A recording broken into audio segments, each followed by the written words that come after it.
I'm Paul Levinson, and welcome to Light On, Light Through, episode 131.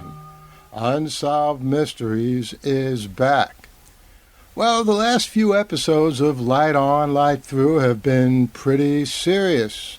Media determinism, politics in media, the history of media and media evolution. So I thought I'd lighten this up a little bit with a review of Unsolved Mysteries, a show I watched a few decades ago and loved, which just came back this July 1st on Netflix. My wife and I caught the first episode of the revised Unsolved Mysteries. It debuted on Netflix on July 1st, some 6 episodes. And that first episode was good enough, and we watched the other episodes, which I'll tell you about in a minute. But I have to say, the first thing we noticed was the show had no host. That's a pretty big mystery right there. Now, I know that Robert Stack, the original host, died in 2003. His niece was a student of mine when I taught at Fairleigh Dickinson University in Teaneck, New Jersey, in the late 1970s, but of course I knew of Stack and admired his work from well before that, when he played Elliot Ness in The Untouchables. My wife reminded me that Dennis Farina was host when Unsolved Mysteries returned for the first time in 2008 for a 5-year run. Now, Farina was no Stack, but he was okay, and the show worked well without him. So, what's going on with the Netflix reboot? According to Bianca Rodriguez's July 1st article in Marie Claire, Unsolved Mystery producer Sean Levy deliberately chose not to have a host, or at very least is defending that absence. He commented that, quote, "In Robert's absence, we are letting the spirit and strength of the stories carry the narrative.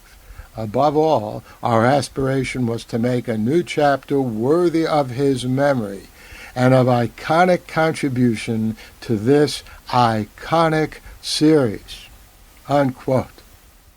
That was a worthy thought, but I don't believe it for a second.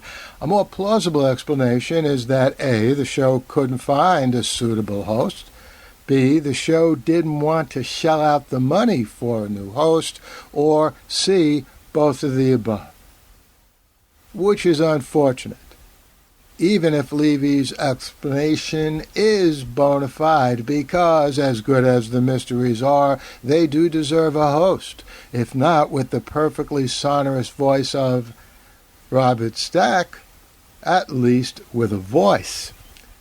The host commentary set up every scene, tied up the loose ends, or explained when those ends couldn't be tied up, which was more likely in Unsolved Mysteries. Well, at least the new Unsolved Mysteries still has the original Unsolved Mysteries theme song.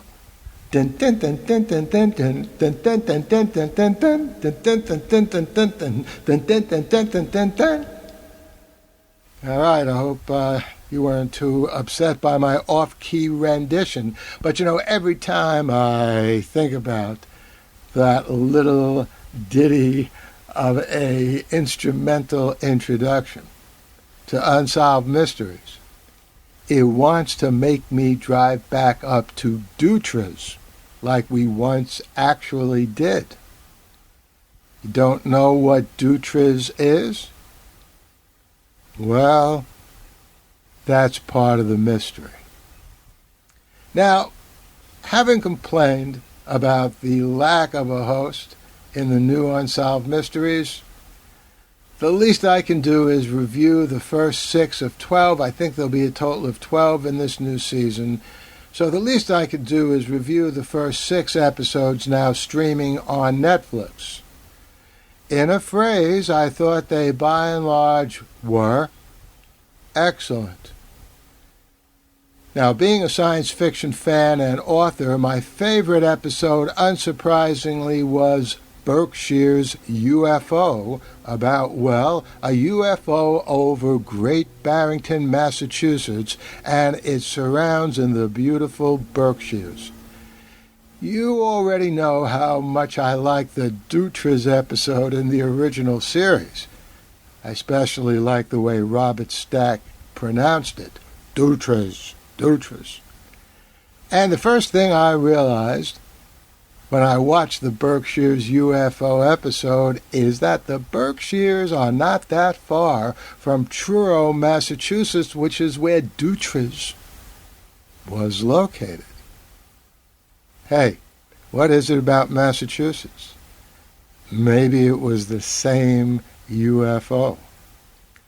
In any case, the Berkshires episode was so convincing, especially the disparate, unrelated people who either saw and or were picked up by the UFO. I could almost believe the extraterrestrial visit really happened. But as I've said many times, I'll completely believe it when a flying saucer hovers over Times Square, where everyone can clearly see it, or at very least, if it pays a visit to CNN, wherever CNN is currently headquartered. Now, my next favorite episode in the Return series' first 6 episodes was House of Terror, which takes place entirely in France, with people appropriately speaking French, a great language. Voulez-vous coucher avec moi ce soir? Well, that wasn't in House of Terror, but that just shows you how much I like French.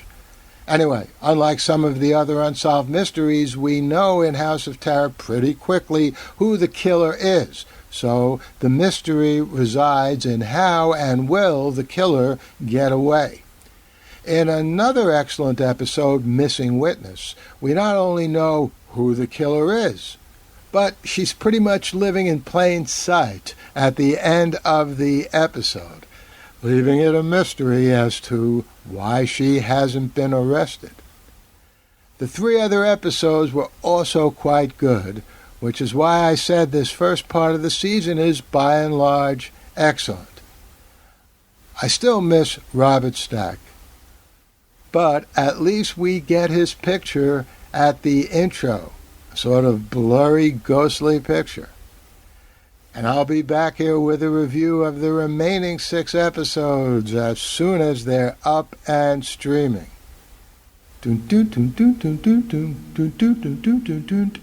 The Light on Light Through podcast. All right, I hope you enjoyed that little review of the new Unsolved Mysteries.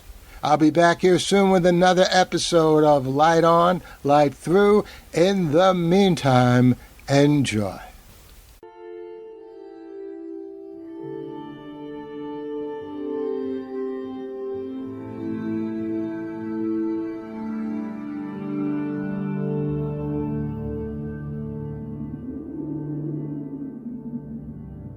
Athens, 2042 AD. She ripped the paper in half, then ripped the halves, then ripped what was left again into bits and pieces of history that could have been. Sierra Waters had read once that, years ago, it was thought that men made love for the thrill, while women made love for the sense of connection it gave them. Curled Up with a Good Book says, Sierra Waters is sexy as hell. You can find out more about The Plot to Save Socrates by Paul Levinson at theplot2savesocrates.com.